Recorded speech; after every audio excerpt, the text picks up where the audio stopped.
پھندنے سعادت حسن منٹو۔ کہانی منظور۔ جب اسے ہسپتال میں داخل کیا گیا تو اس کی حالت بہت خراب تھی۔ پہلی رات اسے آکسیجن پر رکھا گیا۔ جو نرس ڈیوٹی پر تھی اس کا خیال تھا کہ یہ نیا مریض صبح سے پہلے مر جائے گا۔ اس کی نبض کی رفتار غیر یقینی تھی، کبھی زور زور سے پھڑپھڑاتی اور کبھی لمبے لمبے وقفوں کے بعد چلتی تھی۔ پسینے میں اس کا بدن شرابو تھا۔ ایک لہجے کے لیے بھی اسے چین نہیں ملتا تھا، کبھی اس کروٹ لیٹتا کبھی اس کروٹ۔ جب گھبراہٹ بہت زیادہ بڑھ جاتی تو اٹھ کر بیٹھ جاتا اور لمبے لمبے سانس لینے لگتا۔ رنگ اس کا ہلدی کی گانٹھ کی طرح زرد تھا، آنکھیں اندر دھنسی ہوئی، ناک کا بانسا برف کی ڈلی، سارے بدن پر ریشہ تھا۔ ساری رات اس نے بڑے شدید کرب میں کاٹی۔ آکسیجن برابر دی جا رہی تھی۔ صبح ہوئی تو اسے کسی قدر افاقہ ہوا اور وہ نڈھال ہو کر سو گیا۔ اس کے 2-3 عزیز آئے، کچھ دیر بیٹھے رہے اور چلے گئے۔ ڈاکٹروں نے انہیں بتا دیا تھا کہ مریض کو دل کا عارضہ ہے جسے کورونری تھرومبس کہتے ہیں، یہ بہت مہلک ہوتا ہے۔ جب وہ اٹھا تو اسے ٹیکا لگا دیا گیا۔ اس کے دل میں بدستور میٹھا میٹھا درد ہو رہا تھا، شانوں کے پٹھے اکڑے ہوئے تھے جیسے رات بھر انہیں کوئی کوٹتا رہا تھا۔ جسم کی بوٹی بوٹی دکھ رہی تھی مگر نقاہت کے باعث وہ بہت زیادہ تکلیف محسوس نہیں کر رہا تھا۔ ویسے اس کو یقین تھا کہ اس کی موت دور نہیں، آج نہیں تو کل ضرور مر جائے گا۔ اس کی عمر 32 برس کے قریب تھی۔ ان برسوں میں اس نے کوئی راحت نہیں دیکھی تھی جو اس وقت اسے یاد آتی اور اس کی صعوبت میں اضافہ کرتی۔ اس کے ماں باپ اس کو بچپن ہی میں داغ مفارقت دے گئے تھے۔ معلوم نہیں اس کی پرورش کس خاص شخص نے کی تھی، بس وہ ایسے ہی ادھر ادھر کی ٹھوکریں کھاتا اس عمر تک پہنچ گیا تھا اور ایک کارخانے میں ملازم ہو کر 25 روپے ماہوار پر انتہا درجے کی افلاس زدہ زندگی گزار رہا تھا۔ دل میں ٹیسیں نہ اٹھتیں تو وہ اپنی تندرستی اور بیماری میں کوئی فرق محسوس نہ کرتا، کیونکہ صحت اس کی کبھی بھی اچھی نہیں تھی۔ کوئی نہ کوئی عارضہ اسے ضرور لاحق رہتا تھا۔ شام تک اسے 4 ٹیکے لگ چکے تھے، آکسیجن ہٹا لی گئی تھی۔ دل کا درد کسی قدر کم تھا، اس لیے وہ ہوش میں تھا اور اپنے گرد و پیش کا جائزہ لے رہا تھا۔ وہ بڑے وارڈ میں تھا جس میں اس کی طرح اور کئی مریض لوہے کی چارپائیوں پر لیٹے تھے۔ نرسیں اپنے کام میں مشغول تھیں۔ اس کے دائیں ہاتھ پر 9-10 برس کا لڑکا کمبل میں لپٹا ہوا اس کی طرف دیکھ رہا تھا۔ اس کا چہرہ تمتما رہا تھا۔ السلام علیکم، لڑکے نے بڑے پیار سے کہا۔ نئے مریض نے اس کے پیار بھرے لہجے سے متاثر ہو کر جواب دیا، وعلیکم السلام۔ لڑکے نے کمبل میں کروٹ بدلی۔ بھائی جان، اب آپ کی طبیعت کیسی ہے؟ نئے مریض نے اختصار سے کہا۔ اللہ کا شکر ہے۔ لڑکے کا چہرہ اور زیادہ تمتما اٹھا۔ آپ بہت جلدی ٹھیک ہو جائیں گے۔ آپ کا نام کیا ہے؟ میرا نام؟ نئے مریض نے مسکرا کر لڑکے کی طرف برادرانہ شفقت سے دیکھا۔ میرا نام اختر ہے۔ میرا نام منظور ہے۔ یہ کہہ کر اس نے ایک دم کروٹ بدلی اور اس نرس کو پکارا جو ادھر سے گزر رہی تھی، آپا، آپا جان۔ نرس رک گئی۔ منظور نے ماتھے پر ہاتھ رکھ کر اسے سلام کیا۔ نرس قریب آئی اور اسے پیار کر کے چلی گئی۔ تھوڑی دیر کے بعد ٹینٹ ہاؤس سرجن آیا۔ منظور نے اس کو بھی سلام کیا۔ ڈاکٹر جی، السلام علیکم۔ ڈاکٹر سلام کا جواب دے کر اس کے پاس بیٹھ گیا اور دیر تک اس کا ہاتھ اپنے ہاتھ میں لے کر اس سے باتیں کرتا رہا جو ہسپتال کے بارے میں تھیں۔ منظور کو اپنے وارڈ کے ہر مریض سے دلچسپی تھی۔ اس کو معلوم تھا کس کی حالت اچھی ہے اور کس کی حالت خراب ہے، کون آیا ہے کون گیا ہے۔ سب نرسیں اس کی بہنیں تھیں اور سب ڈاکٹر اس کے دوست۔ مریضوں میں کوئی چچا تھا تو کوئی ماموں اور کوئی بھائی۔ سب اس سے پیار کرتے تھے۔ اس کی شکل و صورت معمولی تھی مگر اس میں غیر معمولی کشش تھی۔ ہر وقت اس کے چہرے پر تمتماہٹ کھیلتی رہتی اور اس کی معصومیت پر ہالے کا کام دیتی تھی۔ وہ ہر وقت خوش رہتا تھا۔ بہت زیادہ باتونی تھا مگر اختر کو، حالانکہ وہ دل کا مریض تھا اور اس مرض کے باعث بہت چڑچڑا ہو گیا تھا، اس کی عادت کھلتی نہیں تھی۔ چونکہ اس کا بستر اختر کے بستر کے پاس تھا اس لیے وہ تھوڑے تھوڑے وقفوں کے بعد اس سے گفتگو شروع کر دیتا تھا جو چھوٹے چھوٹے معصوم جملوں پر مشتمل ہوتی تھی۔ بھائی جان، آپ کے بھائی بہن ہیں؟ میں اپنے ماں باپ کا اکلوتا لڑکا ہوں۔ آپ کے دل میں اب درد تو نہیں ہو رہا؟ مجھے معلوم نہیں دل کا درد کیسا ہوتا ہے۔ آپ بالکل ٹھیک ہو جائیں گے، دودھ زیادہ پیا کریں۔ میں بڑے ڈاکٹر جی سے کہوں گا، وہ آپ کو مکھن بھی دے دیا کریں گے۔ بڑا ڈاکٹر بھی اس سے پیار کرتا تھا۔ صبح جب راؤنڈ پہ آتا تو کرسی منگا کر اس کے پاس تھوڑی دیر تک ضرور بیٹھتا اور اس کے ساتھ ادھر ادھر کی باتیں کرتا رہتا۔ اس کا باپ درزی تھا۔ دوپہر کو 15-20 منٹ کے لیے آتا، سخت افراتفری کے عالم میں اس کے لیے پھل وغیرہ لاتا اور جلدی جلدی اسے کھلا کر اس کے سر پر محبت کا ہاتھ پھیر کر چلا جاتا۔ شام کو اس کی ماں آتی اور بڑکا اوڑھے دیر تک اس کے پاس بیٹھی رہتی۔ اختر نے اسی وقت اس سے دلی رشتہ قائم کر لیا تھا جب اس نے اس کو سلام کیا تھا۔ اس سے باتیں کرنے کے بعد یہ رشتہ اور بھی مضبوط ہو گیا۔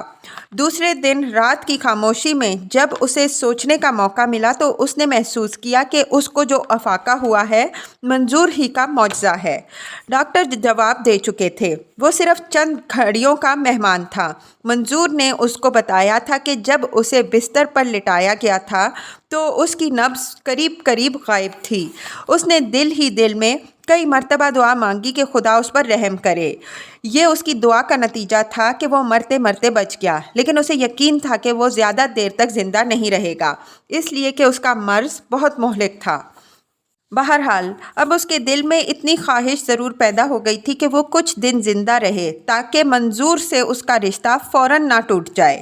2-3 روز گزر گئے۔ منظور حسب معمول سارا دن چہکتا رہتا، کبھی نرسوں سے باتیں کرتا، کبھی ڈاکٹروں سے، کبھی جمعداروں سے، یہ بھی اس کے دوست تھے۔ اختر کو تو یہ محسوس ہوتا تھا کہ وارڈ کی بدبودار فضا کا ہر ذرہ اس کا دوست ہے۔ وہ جس شے کی طرف دیکھتا تھا فوراً اس کی دوست بن جاتی تھی۔ 2-3 روز گزرنے کے بعد جب اختر کو معلوم ہوا کہ منظور کا نچلا دھڑ مفلوج ہے تو اسے سخت صدمہ ہوا، لیکن اس کو حیرت بھی ہوئی کہ اتنے بڑے نقصان کے باوجود وہ خوش کیوں کر رہتا ہے۔ باتیں جب اس کے منہ سے بلبلوں کی مانند نکلتی تھیں تو انہیں سن کر کون کہہ سکتا تھا کہ اس کا نچلا دھڑ گوشت پوست کا بے جان لوتھڑا ہے۔ اختر نے اس سے اس کے فالج کے متعلق کوئی بات نہ کی، اس لیے کہ اس سے ایسی بات کے متعلق پوچھنا بہت بڑی حماقت ہوتی جس سے وہ قطعاً بے خبر معلوم ہوتا تھا۔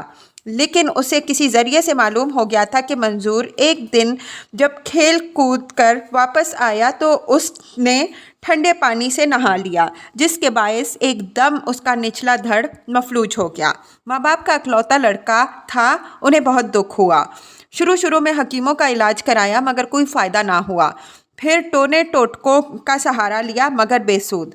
آخر کسی کے کہنے پر انہوں نے اسے ہسپتال میں داخل کرا دیا تاکہ باقاعدگی سے اس کا علاج ہوتا رہے۔ ڈاکٹر مایوس تھے، انہیں معلوم تھا کہ اس کے جسم کا مفلوج حصہ کبھی درست نہ ہوگا، مگر پھر بھی اس کے والدین کا جی رکھنے کے لیے وہ اس کا علاج کر رہے تھے۔ انہیں حیرت تھی کہ وہ اتنی دیر زندہ کیسے رہا ہے، اس لیے کہ اس پر فالج کا حملہ بہت شدید تھا جس نے اس کے جسم کا نچلا حصہ بالکل ناکارہ کرنے کے سوا اس کے بدن کے بہت سے نازک اعضاء جھنجھوڑ کر رکھ دیے تھے۔ وہ اس پر ترس کھاتے تھے اور اس سے پیار کرتے تھے، اس لیے کہ اس نے سدا خوش رہنے کا گر اپنی اس شدید علالت سے سیکھا تھا۔ اس کے معصوم دماغ نے یہ طریقہ خود ایجاد کیا تھا کہ اس کا دکھ دب جائے۔ اختر پر پھر ایک دورہ پڑا۔ یہ پہلے دورے سے کہیں زیادہ تکلیف دہ اور خطرناک تھا، مگر اس نے صبر اور تحمل سے کام لیا اور منظور کی مثال سامنے رکھ کر اپنے دکھ درد سے غافل رہنے کی کوشش کی، جس میں اسے کامیابی ہوئی۔ ڈاکٹروں کو اس مرتبہ تو 100% یقین تھا کہ دنیا کی کوئی طاقت اسے نہیں بچا سکتی، مگر معجزہ رونما ہوا اور رات کی ڈیوٹی پر متعین نرس نے صبح سویرے اسے دوسری نرسوں کے سپرد کیا تو اس کی گرتی ہوئی نبض سنبھل چکی تھی، وہ زندہ تھا۔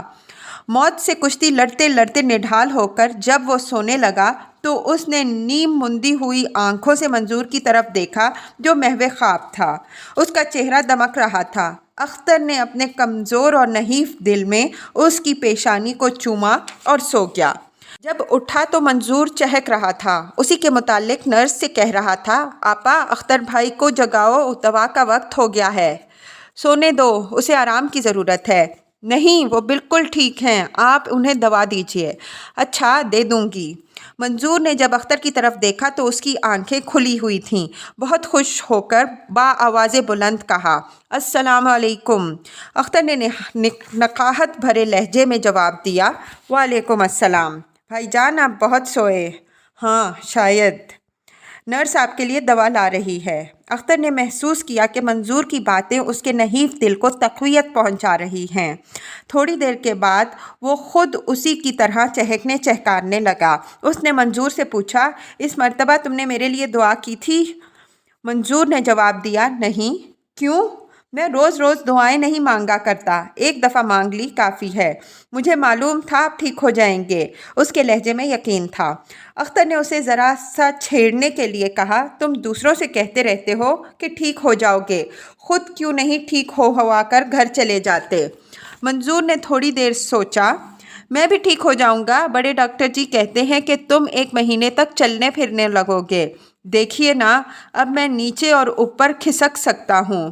اس نے کمبل میں اوپر نیچے کھسکنے کی ناکام کوشش کی۔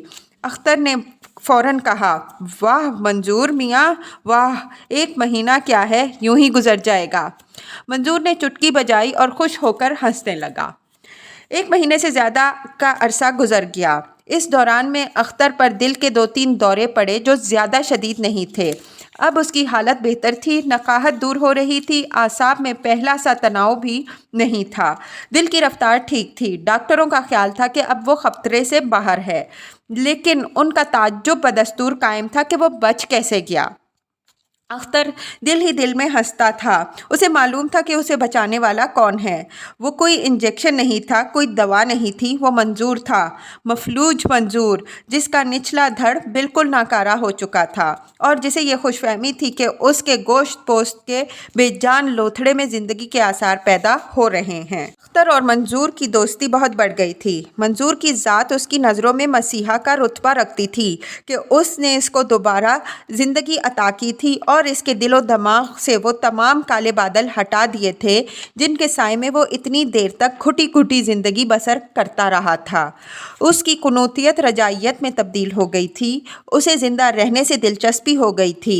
وہ چاہتا تھا کہ بالکل ٹھیک ہو کر ہسپتال سے نکلے اور ایک نئی صحت مند زندگی بسر کرنی شروع کر دے۔ اسے بڑی الجھن ہوتی تھی جب وہ دیکھتا تھا کہ منظور ویسے کا ویسا ہے۔ اس کے جسم کے مفلوج حصے پر ہر روز مالش ہوتی تھی۔ جو وقت گزرتا تھا اس کی خوش رہنے والی طبیعت شگفتہ سے شگفتہ تر ہو رہی تھی۔ یہ بات حیرت اور الجھن کا باعث تھی۔ ایک دن بڑے ڈاکٹر نے منظور کے باپ سے کہا کہ اب وہ اسے گھر لے جائے کیونکہ اس کا علاج نہیں ہو سکتا۔ منظور کو صرف اتنا پتہ چلا کہ اب اس کا علاج ہسپتال کے بجائے گھر پر ہوگا اور بہت جلد ٹھیک ہو جائے گا، مگر اسے سخت صدمہ پہنچا۔ وہ گھر جانا نہیں چاہتا تھا۔ اختر نے جب اس سے پوچھا کہ وہ ہسپتال میں کیوں رہنا چاہتا ہے تو اس کی آنکھوں میں آنسو آ گئے۔ وہاں اکیلا رہوں گا، ابا دکان پر جاتا ہے، ماں ہمسائی کے یہاں جا کر کپڑے سیتی ہے، میں وہاں کس سے کھیلا کروں گا، کس سے باتیں کروں گا؟